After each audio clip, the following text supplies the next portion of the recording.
일본 교도소 수용률이 47%인데 한국은 125%라는 거 아시나요? 같은 동북아 국가인데 이 엄청난 차이는 어디서 오는 걸까요?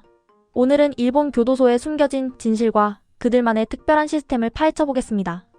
구독과 좋아요도 함께 눌러주시고 끝까지 보시면 정말 놀라운 진실을 확인하실 수 있어요. 먼저 통계부터 보겠습니다.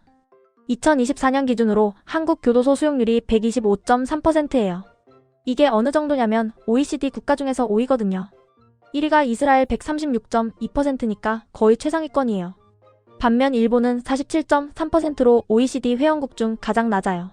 한국이 100명 들어갈 곳에 125명을 우겨넣고 있을 때 일본은 100명 들어갈 곳에 47명만 수용하고 있다는 거죠. 그런데 여기서 정말 놀라운 건 일본 교도소의 처우 방식이에요. 한국에서 교도소 다녀온 사람들은 보통 군대랑 급이 다르구만, 앞으로 어떻게 버티냐라고 말하잖아요.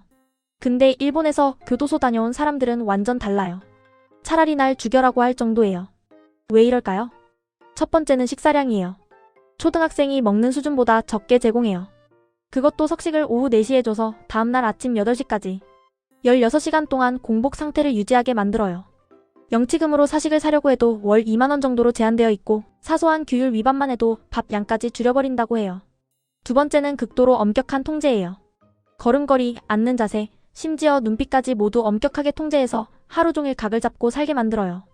세 번째는 반복 노동이에요. 하루 대부분의 시간을 고도로 반복적인 노동을 하는 기계로 만들어버려요. 이것도 단순히 기술을 배우는 게 아니라 규율 속 복종을 몸에 확실하게 각인시키는 게 목적이라고 해요. 네 번째는 사회와의 완전한 단절이에요. 전화나 면회 같은 것들이 상상 이상으로 제한되어서 사회와 완벽하게 단절시켜버려요.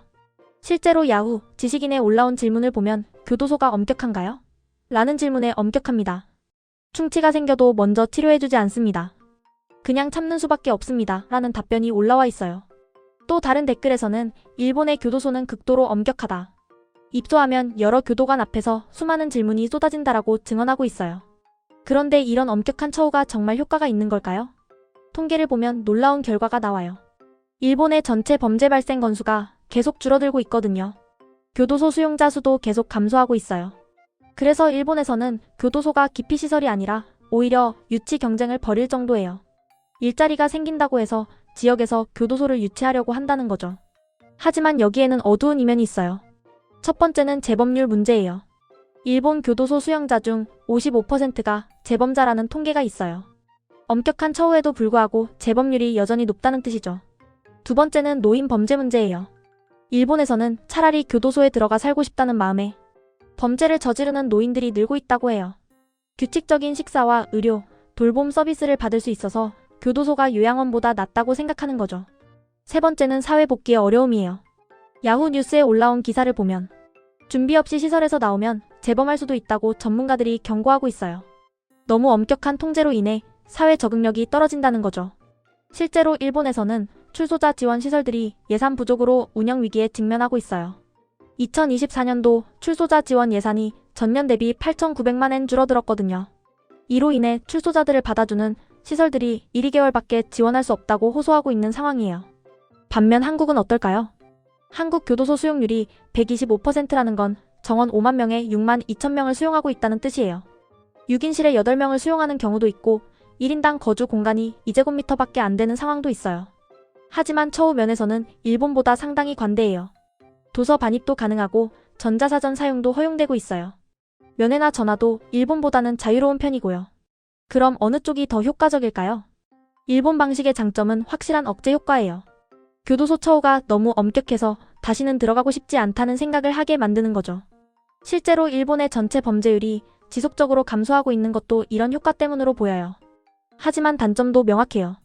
사회 복귀가 어렵고 재범률이 여전히 높으며 인권 문제도 제기되고 있어요. 또한 고령화 사회에서 노인들이 의도적으로 범죄를 저지르는 부작용도 나타나고 있어요. 한국 방식의 장점은 상대적으로 인도적인 처우와 사회 복귀 프로그램이에요. 교육과 기술 습득기회도 더 많이 제공되고 있고요. 하지만 과밀 수용 문제가 심각하고 이로 인한 관리 부실과 안전 문제가 계속 제기되고 있어요. 여기서 정말 중요한 포인트가 있어요. 일본의 낮은 수용률이 꼭 좋은 것만은 아니라는 거예요. 일본 법무성 자료를 보면 2025년도 출소자 지원 예산이 삭감되면서 지원 시설들이 운영난을 겪고 있어요. 한 관계자는 재범에서 교도소로 돌아가는 게 낫다고 생각하는 사람도 나올 수 있다고 우려를 표했어요. 또한 일본의 엄격한 교도소 시스템이 오히려 사회복귀를 어렵게 만들어 은밀한 재범을 유도할 수도 있다는 지적도 있어요.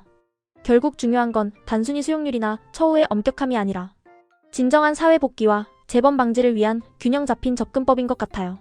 실제로 일본에서도 이런 문제를 인식해서 2024년에는 110년 만에 노역 제도를 폐지하고 개인별 맞춤형 복귀 준비에 집중하겠다고 발표했어요. 한국도 2024년 6월에 새로운 구금형 제도를 도입해서 단순한 처벌보다는 교육과 치료에 중점을 두는 방향으로 전환하고 있고요.